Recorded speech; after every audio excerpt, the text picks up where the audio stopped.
Hello बच्चों, we are going to discuss some questions today just to give you some idea exactly how we are going to develop this program. तो history optional में जो प्रश्न पूछे जाते हैं बच्चों, वो अब 3 तरह के प्रश्न पूछे जाते हैं।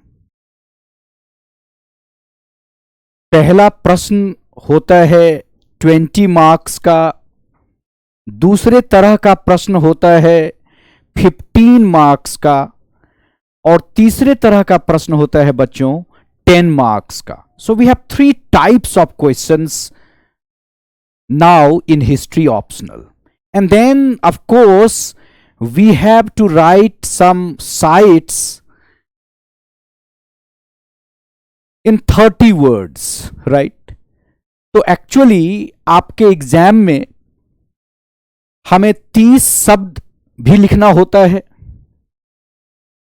और हमें 150 शब्द भी लिखना होता है, जिसके मार्क्स 10 होते हैं। तो आप ये दिमाग में रखो कि 10 मार्क्स के लिए आपको 150 वर्ड्स लिखने होंगे।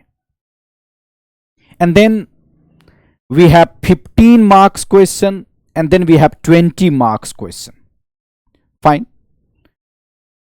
इन paper 1 generally they give you 2 question 15 marks each and then 1 question 20 marks, and in paper 2 we have 2 question 20 marks each and 1 question 10 marks. Anyway, आप इससे घबराएं नहीं, धीरे धीरे आप फैमिलियर हो जाएंगे इन सब चीजों से।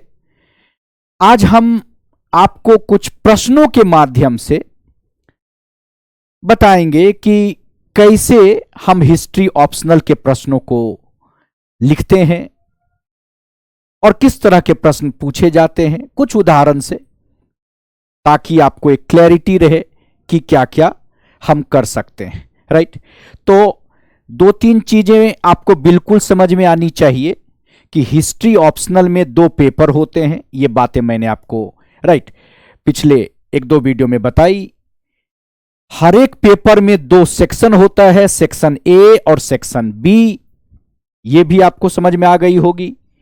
और हर एक सेक्शन में 4-4 प्रश्न होते हैं, मतलब 8 प्रश्न होंगे, उसमें से 5 प्रश्न आपको लिखने हैं। पहला और 5वां प्रश्न कंपलसरी होता है, वो तो लिखना ही लिखना है, तो 2 तो हो गए। इसके अलावा 3 और प्रश्न आपको लिखने हैं, और सब एक ही सेक्शन से नहीं होना चाहिए, दोनों सेक्शन से आपको लिखना होता है। ठीक है। तो हिस्ट्री ऑप्शनल में 5 क्वेश्चन लिखने होते हैं। एक क्वेश्चन 50 मार्क्स का होगा, तो टोटल 250 मार्क्स, और 2 पेपर के 500 मार्क्स। ये सब बातें आपको आपके दिमाग में रहनी चाहिए, और आपको तैयारी के वक्त ये सब कुछ ध्यान में रखना चाहिए। ठीक है। ओके।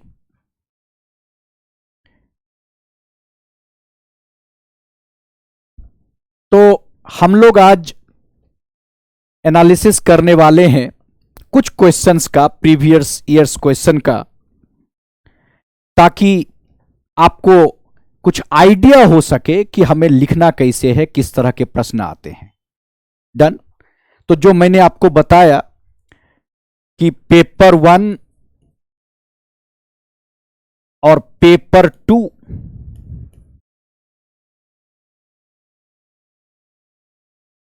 राइट, दोनों के 2-2 सेक्शन, सेक्शन ए और सेक्शन बी, इधर भी सेक्शन ए और सेक्शन बी। और फिर जरा इस बात को और समझिए कि क्वेश्चन नंबर 1, 2, 3, 4, फिर 5, 6, 7, 8। क्वेश्चन नंबर 1 और 5 कंपलसरी है, आपको लिखना ही है। और फिर क्वेश्चन नंबर 2 के बाद हर एक क्वेश्चन में तीन तीन क्वेश्चंस होंगे। ये बात मैं आपको बताने की कोशिश कर रहा हूं। हर एक क्वेश्चन में तीन तीन क्वेश्चन होंगे। Suppose 2A 2B 2C। एक क्वेश्चन सपोज 20 मार्क्स का है तो दूसरा 15, तीसरा 15, है ना? मेरी बात समझ रहे हैं? मतलब एक क्वेश्चन 50 मार्क्स का होगा। छोटे छोटे क्वेश्चन भी पूछे जाएंगे, है कि नहीं? उसी तरीके से अगर दूसरे सेक्शन में भी देखें, अगर दूसरे पेपर में क्वेश्चन नंबर 2 का 3 क्वेश्चन होगा, ए बी सी।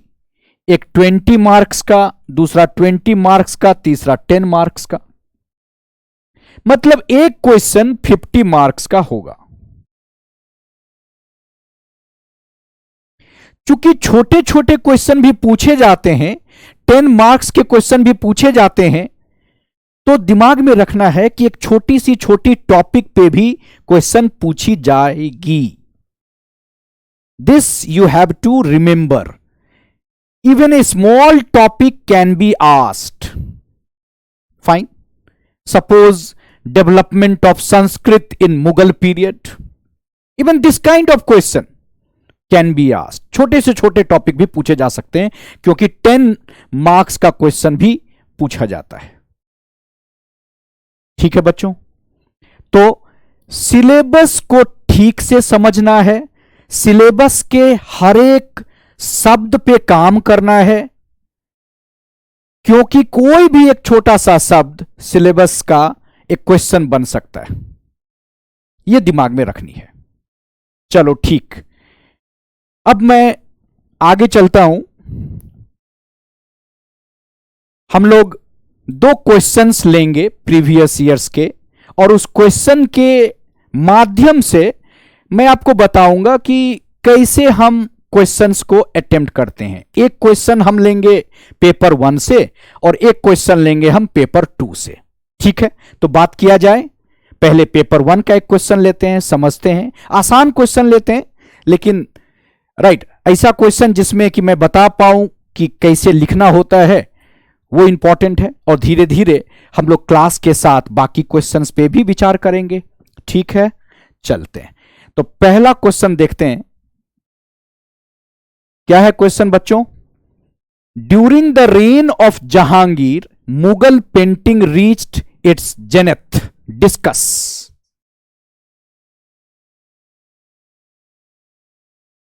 क्या हुआ इसका मतलब? क्या हुआ इसका मतलब? During the reign of Jahangir Mughal painting reached its zenith. Discuss.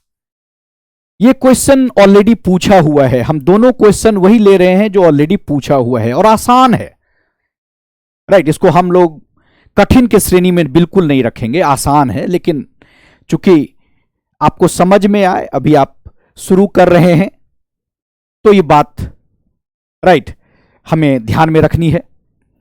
तो जहांगीर के पीरियड में मुगल पेंटिंग अपने शिखर पर, अपने क्लाइमेक्स पर, अपने हाईएस्ट पॉइंट पर, जेनेथ पर पहुंच गई। यह डिस्कस करना है। जब भी यह क्वेश्चन आता है, यह क्वेश्चन पूछा जा सकता है 10 मार्क्स में भी, 15 मार्क्स के लिए भी, 20 मार्क्स के लिए भी पूछा जा सकता है। तो हम लोग उसी हिसाब से अपने को राइट ध्यान में रखेंगे, अपने आंसर्स के पैटर्न को। पहले क्वेश्चंस को समझते हैं। जब भी क्वेश्चन को देखेंगे तो क्या क्या ध्यान में रखना है। पहला चीज जो ध्यान में रखते हैं हम लोग मुख्य परीक्षा के लिए, कि कमांड क्या है, क्या कहा जा रहा है। देखो कमांड क्या है? डिस्कस, है ना? डिस्कस करनी है, तब आसान है।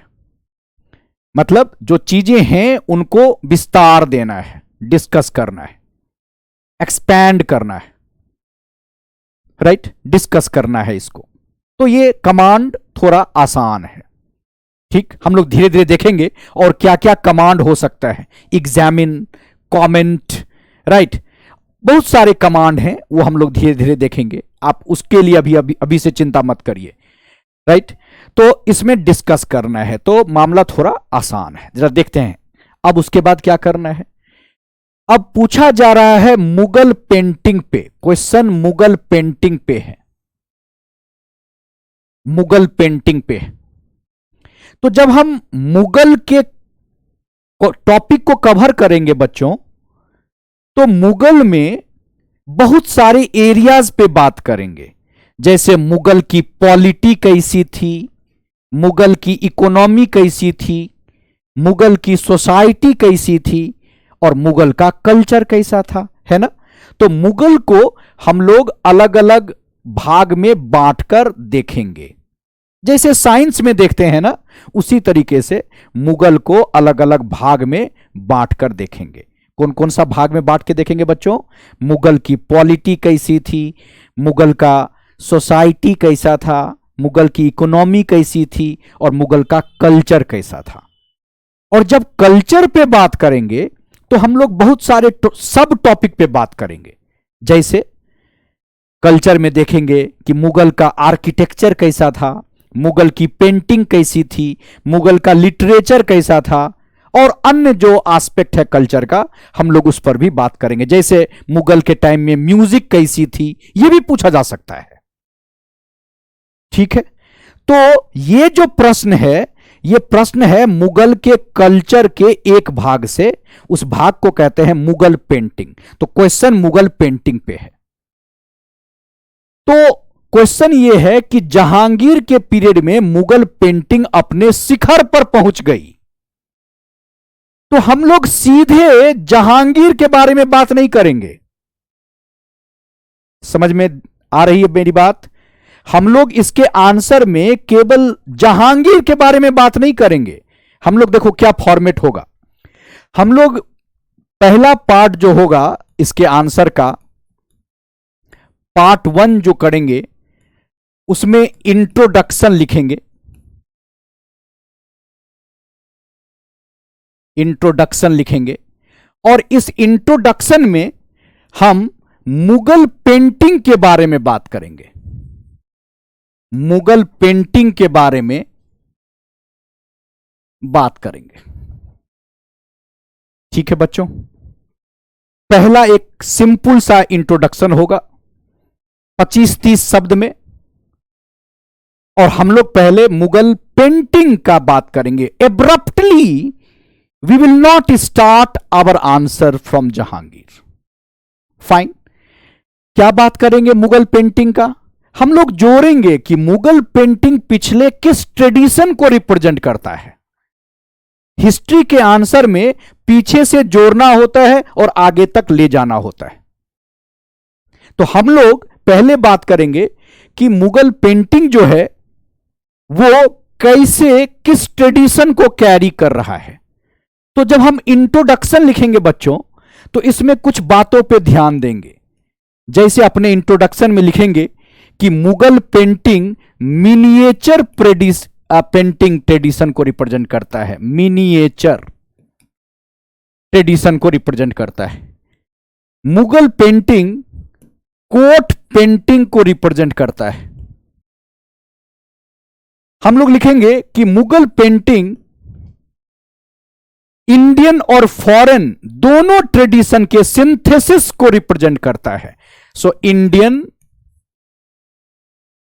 प्लस फॉरेन दोनों के सिंथेसिस को रिप्रेजेंट करता है, इंडियन एंड फॉरेन दोनों। फिर लिखेंगे कि मुगल पेंटिंग हम लोग लिख सकते हैं कि एरिस्टोक्रेटिक पेंटिंग है, एरिस्टोक्रेटिक पेंटिंग है। हम लोग लिख सकते हैं कि मुगल पेंटिंग सेकुलर पेंटिंग है।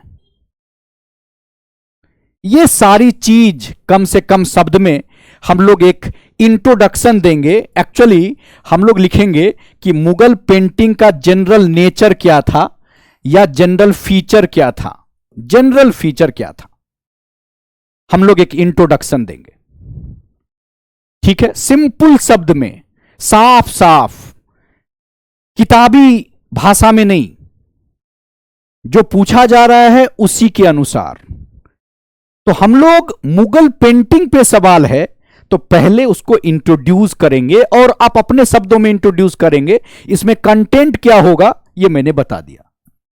ठीक है, उसके बाद हम लोग आ जाएंगे कि मुगल पेंटिंग का विकास कैसे हुआ। तो पार्ट 2 दूसरे पार्ट में आपके आंसर में, दूसरे पार्ट में आपके आंसर में हम लोग बात करेंगे कि मुगल पेंटिंग का विकास हुमायूं के काल से शुरू हुआ, हुमायूं के काल से शुरू हुआ। लेकिन यह जो पेंटिंग था यह मेनली पर्शियन पेंटिंग था। हुमायूं के काल में पर्शियन पेंटिंग था, क्योंकि हुमायूं पर्शियन कोर्ट में रहे थे, वहां वे कुछ पेंटर के टच में आए थे। तो मुगल पेंटिंग जो हुमायूं के काल में जिसकी शुरुआत हुई वो पर्शियन पेंटिंग थी। और यहां अगर आपको याद आए तो नाम लिखेंगे, मीर सैयद अली का नाम लिखेंगे, अब्बू सामद का नाम लिखेंगे। तो कुछ उदाहरण देंगे हुमायूं के पीरियड में, एग्जाम्पल्स देंगे और बताएंगे कि ये एक्चुअली पर्शियन पेंटिंग था, पर्शियन पेंटिंग था।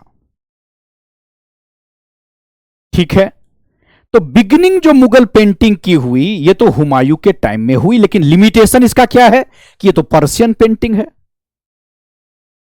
ठीक है, और फिर इसी में हम आएंगे, लिखेंगे कि अकबर के टाइम में पेंटिंग में और चीजें जुड़ी। मुगल पेंटिंग में क्या जुड़ी भाई?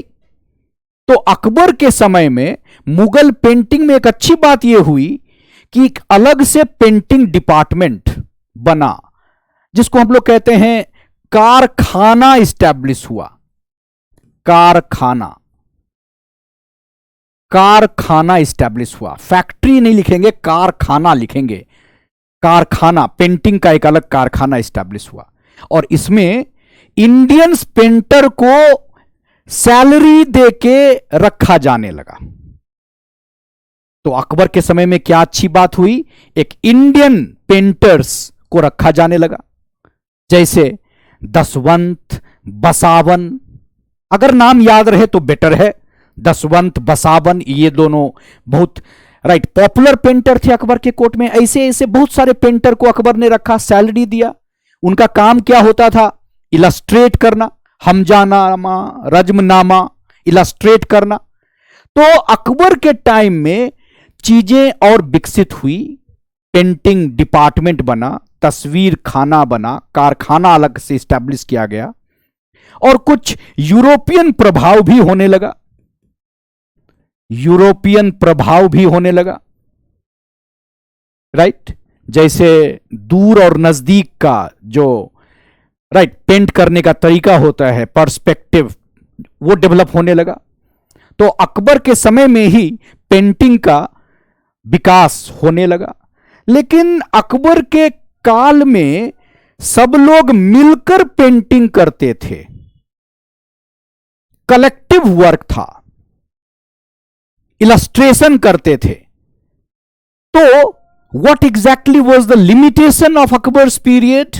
Limitation of this period was that there was little scope for specialization. Little scope for specialization. Fine. But what was the positive thing? Now painting institutionalized. Now painting, became, you can say, a pattern. Mughals, started patronizing Mughal painters. So there was a big achievement in that context. So finally, in Mughal period, you will see with Humayun, painting began, and with Akbar, painting as a tradition established in the Mughal court. Fine. तो अकबर के काल में ये सारी चीजें हुई, लेकिन कुछ लिमिटेशन था, मैंने कहा। फिर आ जाएंगे हम अपने आंसर के पार्ट 3 में, और इसमें लिखेंगे कि कैसे मुगल पेंटिंग अपने क्लाइमैक्स पे पहुंची जहांगीर के समय में।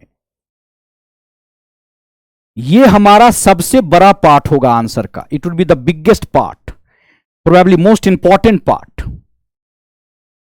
और जहांगीर के समय में लिखेंगे कि क्या क्या नई बातें हुई पेंटिंग में, इसे आप बहुत तरीके से लिखेंगे, विस्तार से लिखेंगे, उदाहरण भी देंगे कि कौन कौन नए पेंटर्स इस काल में आए।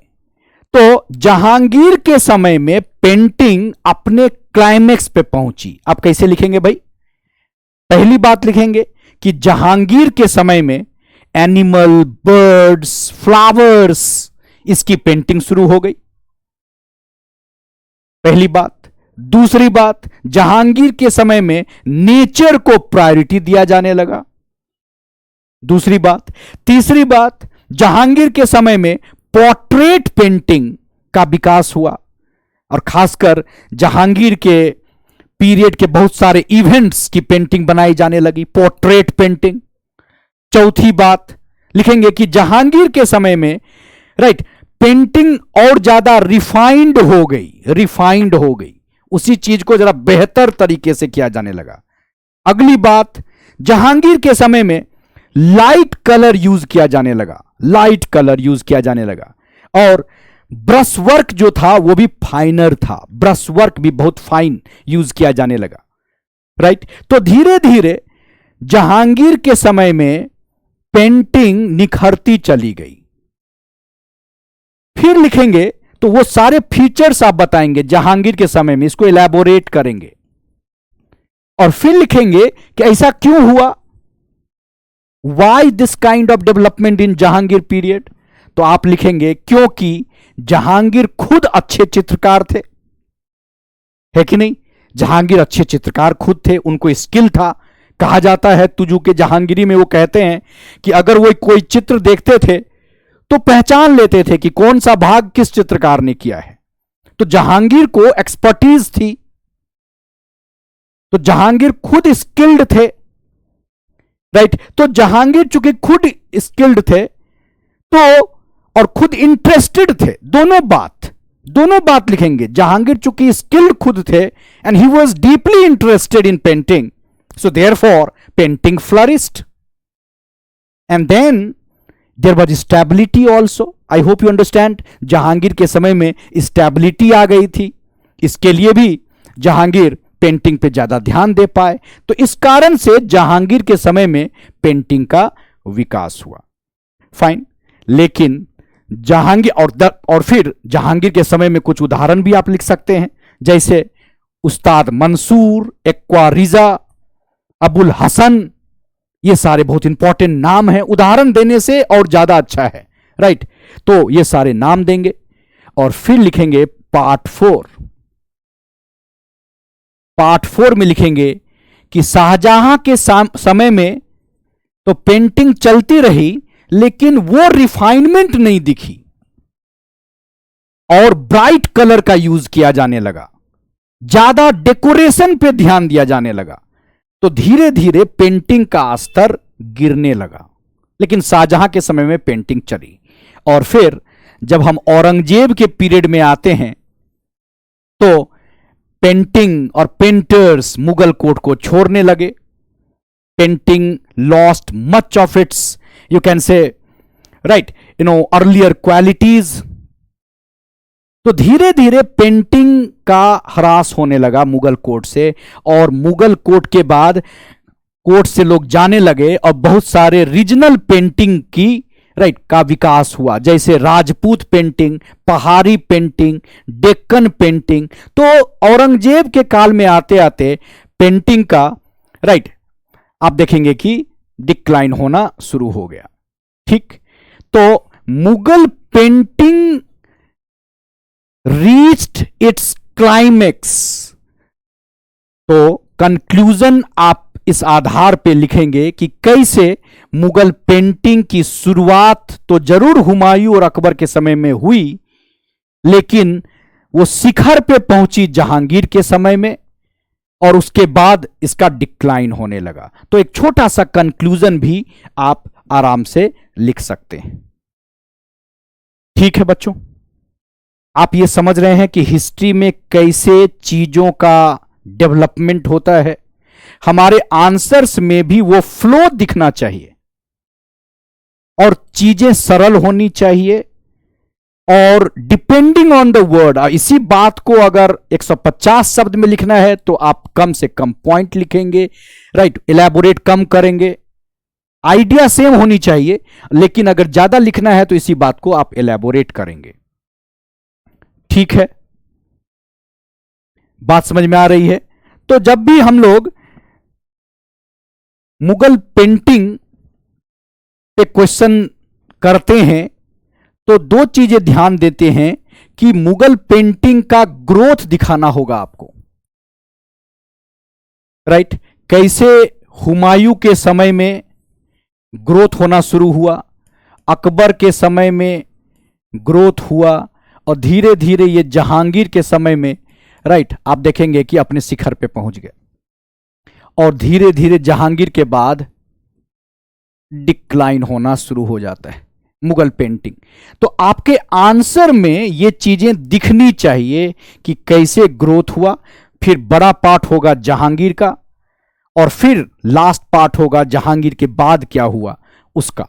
तो हम इस तरीके से इस आंसर्स को जस्टिफाई कर पाएंगे, इस आंसर के साथ justify, right, you can say justification हम लोग कर पाएंगे।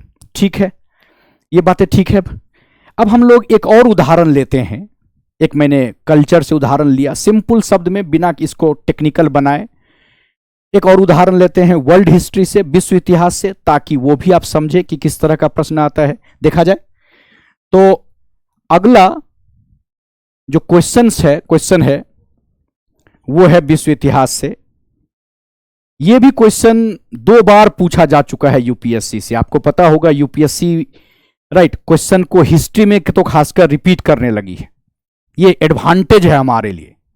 जरा देखिए, जरा इस क्वेश्चन को समझ पा रहे हैं? पहले बताइए कि किस टॉपिक से रिलेटेड ये क्वेश्चन है, आराम से आप समझ जाएंगे। The writings of the philosophers had a tremendous influence on the minds of the people and created a revolutionary awakening in their minds and formed the intellectual creed of the French Revolution। हो सकता है लंबा चौड़ा question भी हो, लेकिन उससे कुछ फर्क नहीं पड़ता, उसमें कोई डरने की बात नहीं है। क्वेश्चन किस पे है? क्वेश्चन है फ्रेंच रिवॉल्यूशन पे। आसान है, जब आप वर्ल्ड हिस्ट्री पढ़ेंगे या आप में से जो भी कुछ पढ़ चुके होंगे उनके लिए बहुत डिफिकल्ट नहीं है। केवल उदाहरण के लिए हम लोग ये बात कर रहे हैं। क्वेश्चन फ्रेंच रेवोल्यूशन से है। फ्रेंच रेवोल्यूशन में किस चीज पे क्वेश्चन है, बता पाएंगे? फ्रेंच रेवोल्यूशन से क्वेश्चन है, लेकिन फ्रेंच रेवोल्यूशन में किस चीज पे क्वेश्चन है? फ्रेंच रेवोल्यूशन में यह क्वेश्चन जो है वो है रोल ऑफ फिलोसोफर्स पे। देख रहे हैं ना, राइटिंग्स ऑफ द फिलोसोफर्स। अगर सिंप्लीफाई किया जाए इस प्रश्न को, आसान बनाया जाए इस प्रश्न को, तो पूछा जा रहा है कि फ्रेंच रेवोल्यूशन में, फ्रांसीसी क्रांति में फिलोसोफर्स का क्या योगदान था। लेकिन कमांड क्या है? ध्यान दे रहे हैं आप? कमांड क्या है? कमांड पे ध्यान दीजिए। कमांड है कमेंट, है ना? कमांड है कमेंट। तो आपको ध्यान देना होगा कि कमेंट का मतलब क्या होता है, कमेंट का क्या मतलब होता है। और हिस्ट्री ऑप्शनल में या ऑप्शनल में जनरली कमेंट तो पूछा जाता है, कमेंट करने के लिए। और हो सकता है कि इसी चीज को कोटेशन में भी कहा गया हो। जरा देखिए तो, है ना कोटेशन, है ना कोटेशन, कोट किया गया है और पूछा जा रहा है कमेंट।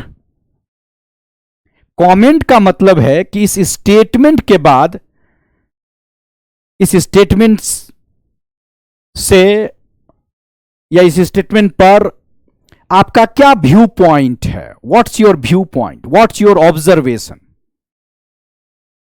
आपको अपनी बात कहनी पड़ेगी, यहां केवल डिस्कस नहीं कर सकते। आपका दृष्टिकोण क्या है इस पर, क्या मानते हैं जो कहा जा रहा है या नहीं मानते, यह पूछा जा रहा है। कमेंट में कहा जाता है कि आपका क्या दृष्टिकोण है। सपोज मैं कहूं कि Hyder Ali was a great warrior, comment quote unquote, तो आपसे पूछा जा रहा है कि हैदर अली ग्रेट वॉरियर थे, आप मानते हैं या आपको कुछ संदेह है, या आप नहीं मानते, और क्यों नहीं मानते? मेरी बात समझ रहे हैं कि हैदर अली वॉरियर थे, डिस्कस, तब तो आपको डिस्कस करना है। लेकिन Hyder Ali was a great warrior, comment, मतलब आपसे पूछा जा रहा है कि क्या लगता है आपको ग्रेट वॉरियर थे। मेरी बात आप समझ रहे होंगे। तो इस क्वेश्चन में पूछा जा रहा है कि the writings of the philosopher had a tremendous influence on the minds of the people and created a revolutionary awakening in their minds and formed the intellectual creed of the French Revolution. Comment. Actually, they are asking what kind of role philosophers played. मेरी बात समझ रहे हैं? यह इसलिए पूछा जा रहा है क्योंकि इतिहासकारों के बीच में यह डिबेट है। There is a debate among historian regarding role of philosophers. अगर आपने डेविड थॉमसन का नाम सुना होगा, उनका मानना था कि फिलोसोफर का जो रोल है फ्रेंच रेवोल्यूशन में वो इनडायरेक्ट है, इंपॉर्टेंट है लेकिन इनडायरेक्ट रोल है। लेकिन कुछ इतिहासकार हैं वो कहते हैं नहीं नहीं, डायरेक्ट रोल है, उन्हीं की वजह से फ्रेंच रेवोल्यूशन हुआ। तो इतिहासकारों के बीच में दो तरह का मत है फिलोसोफर के रोल के संदर्भ में। अगर ये बातें आपको पता है तब तो आप कैच कर लेंगे, अगर आपको नहीं पता है तो आप कमेंट वर्ड को आप ध्यान ही नहीं देंगे, आप सीधी बात कर देंगे कि ये सारे फिलोसोफर थे और इन्होंने ये रोल प्ले किया, तो आंसर गलत हो जाएगा। तो आपको एक्चुअली इस आंसर में बताना है कि फ्रेंच रेवोल्यूशन में फिलोसोफर का क्या रोल था। मेरी बात समझ रहे हैं? और अपने आंसर में यह बात आपको लिखना है कि आपका क्या मत है, आप क्या समझते हैं, किस हद तक फिलोसोफर ने रोल प्ले किया। यह है कमेंट का रिक्वायरमेंट। मेरी बात समझ रहे हैं? तो एक्चुअली होता यह है कि अगर आपको पढ़ते वक्त ही यह पता चल जाए कि यह डिबेटेबल है, इस पे दो तरह की राय है, तो आप अपने आंसर को उस हिसाब से ढाल लेंगे। अगर आपको पता ही नहीं है, आपको केवल यह पता है कि ये सारे फिलोसोफर थे और इन्होंने ये रोल प्ले किया, तो आप बताएंगे ये फिलोसोफर थे मॉन्टेस्क्यू, रूसो, वॉल्टेयर, और इनका रोल क्या क्या था आप लिखते चले जाएंगे। ये नहीं रिक्वायरमेंट है इसमें। मेरी बात समझ रहे हैं? क्या होगा फॉर्मेट इसका? फॉर्मेट पुनः वही, हम लोग पहले इंट्रोडक्शन लिखेंगे,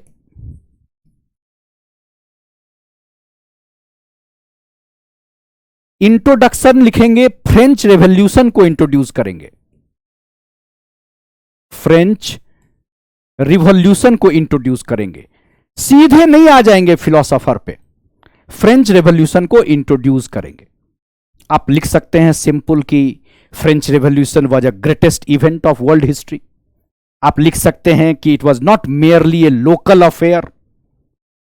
आप लिख सकते हैं कि it shook the whole Europe to its very foundation. तो आप अपने शब्द में फ्रेंच रेवोल्यूशन को इंट्रोड्यूस करेंगे, ठीक है। उसके बाद आप आएंगे दूसरे पार्ट में, पार्ट 1 में इंट्रोडक्शन लिखेंगे, दूसरे पार्ट में आप लिखेंगे कि फ्रेंच रेवोल्यूशन को कहा जाता है कि it was because of crisis in ancient regime. Ancient regime, आपने देखा है ये शब्द को, ये शब्द एंशियन रिजीम। ऐसा माना जाता है कि फ्रेंच रेवोल्यूशन क्यों हुआ, क्योंकि एक क्राइसिस थी एंशियन रिजीम में। क्या होता है ये एंशियन रिजीम? मतलब 1789 से पहले जो रिजीम थी, जो बुर्बों का शासन था, बुर्बो डायनेस्टी का शासन था, वो कैसी थी? तो आप बताएंगे कि एब्सोल्यूटिज्म था, आप बताएंगे कि प्रिविलेज्ड बेस्ड सोसाइटी थी, सोसाइटी बटी हुई थी, first state, second state, third state, और आप बताएंगे कि किस तरह से अत्याचार हो रहा था, किस तरह से दमन हो रहा था। तो एक्चुअली आप एंशियन रिजीम के बारे में बताएंगे, पॉलिटिकल सोशल कंडीशन क्या थी उस समय में उसको बताएंगे, छोटे में, इस पार्ट में, क्योंकि फ्रांसीसी क्रांति का कारण था इसी एंशियन रिजीम में क्राइसिस होना, और इसमें बुर्बो डायनेस्टी की चर्चा करेंगे हम, समाज की चर्चा करेंगे हम। लेकिन अगली पार्ट में आप बताएंगे कि इन सारे प्रॉब्लम्स के बारे में बताया कौन, कि समाज में यह समस्या है, राजनीति में यह समस्या है। तो इन सारे समस्याओं के प्रति लोगों का ध्यान किसने आकर्षित किया, जिसे हम कहते हैं who created the sense of dissatisfaction? वो कौन थे? वो फिलोसोफर थे। तो यहां आप लिखेंगे role of philosophers, role of philosophers in highlighting the problems of ancient regime, in creating the sense of dissatisfaction. They actually prepared their mind. जरा देखिए क्वेश्चन में लिखा हुआ है, it had a tremendous influence on their mind. उनके मस्तिष्क पर एक गहरा असर दिया और उनको अवेकन किया, रिवॉल्यूशनरी अवेकनिंग। तो फिलोसोफर ने उनके माइंड पे असर दिया, उनको समझाया कि आपका जन्म इस तरह के अत्याचार और दमन को सहने के लिए नहीं हुआ है। तो वो कौन थे जो तैयार कर रहे थे उनको? आप उनका नाम बताएंगे, उनके बारे में बताएंगे, आप उदाहरण देंगे मॉन्टेस्क्यू का, आप उदाहरण देंगे रूसो का, आप उदाहरण देंगे वॉल्टेयर का। इस तरीके से आप उन फिलोसोफर्स का नाम बताएंगे, उनके बारे में बताएंगे कि कैसे मॉन्टेस्क्यू, रूसो, वॉल्टेयर ने इनलाइटेनमेंट के बारे में लोगों को बताया, उनको प्रेरित किया, उनको तैयार किया। हम इनलाइटेनमेंट वर्ड यूज करेंगे क्योंकि ये जो क्रांति थी ये उपज थी किसकी? इनलाइटेनमेंट की। और कौन उसके रिप्रेजेंटेटिव थे? मॉन्टेस्क्यू, रूसो और वॉल्टेयर। तो ये लोग उनको तैयार करते हैं, उनके माइंड को तैयार करते हैं, और क्या करते हैं? उनमें अवेकनिंग लाते हैं। दोनों बात है, जरा ध्यान से समझिए, माइंड को तैयार करना और उनको रिवॉल्यूशन के लिए अवेकन करना, दोनों काम इन फिलोसोफर ने किया। लेकिन इसके बाद हम लिखेंगे कि ये जो सारे फिलोसोफर थे, इन लोगों ने इनको ये नहीं कहा कि आप रिवॉल्यूशन करो। फिर से सुनिए मेरी बात, they did not openly preach revolution. Fine, उन्होंने इनको रिवॉल्यूशन डायरेक्ट करने के लिए नहीं कहा, या रिवॉल्यूशन में वो खुद शरीक नहीं हुए, लेकिन उन्होंने तैयार किया। तो यही लिखेंगे आप कि इनका रोल डायरेक्ट नहीं था, no direct role, no direct role, है ना। हम लोग लिखेंगे कि उनका रोल डायरेक्ट नहीं था, और यही चर्चा करेंगे कि डिबेट है हिस्टोरियन के बीच में कि उनका किस तरह का रोल था। और सभी इतिहासकार ये मानते हैं कि उनका रोल तो इंपॉर्टेंट था, लेकिन डायरेक्ट रोल नहीं था, इनडायरेक्ट बट इंपॉर्टेंट रोल था। और उन्होंने जरूर लोगों को इन्फ्लुएंस किया, उनके माइंड्स को इन्फ्लुएंस किया, and they created a revolutionary awakening, and actually they form the intellectual creed of the revolution. How? Because they started talking about equality, liberty, fraternity. तो एक क्रीड तैयार किया। तो उनका रोल बिल्कुल इंपॉर्टेंट है, हम संदेह नहीं कर सकते, लेकिन जैसा डेविड थॉमसन ने कहा कि उनका रोल डायरेक्ट नहीं था, रिमोट था, राइट, लेकिन बहुत ही इंपॉर्टेंट था। तो इस तरीके से हम इस कमेंट का भी जवाब दे पाएंगे कि कमेंट क्यों कहा जा रहा है। ठीक है, तो वर्ल्ड हिस्ट्री भी जितना डिफिकल्ट दिखता है, क्योंकि हम लोग उस तरीके से उसको पढ़ते नहीं हैं, आप देखेंगे कि सरल भाषा में तरीके से पढ़ के हम वर्ल्ड हिस्ट्री को भी बहुत आसानी से तैयार कर सकते हैं और उसके प्रश्नों को हम लोग राइट बिल्कुल उसके प्रश्नों को हैंडल कर सकते हैं। तो मुझे आशा है बच्चों कि इन दोनों प्रश्नों के माध्यम से आपको एक सेंस डेवलप हुआ होगा कि हम लोग हिस्ट्री में किस तरीके से राइट प्रश्नों को भी डिस्कस करेंगे और अपनी अंडरस्टैंडिंग डेवलप करेंगे ताकि हम कोई भी प्रश्न को हैंडल कर पाए। थैंक यू बच्चों।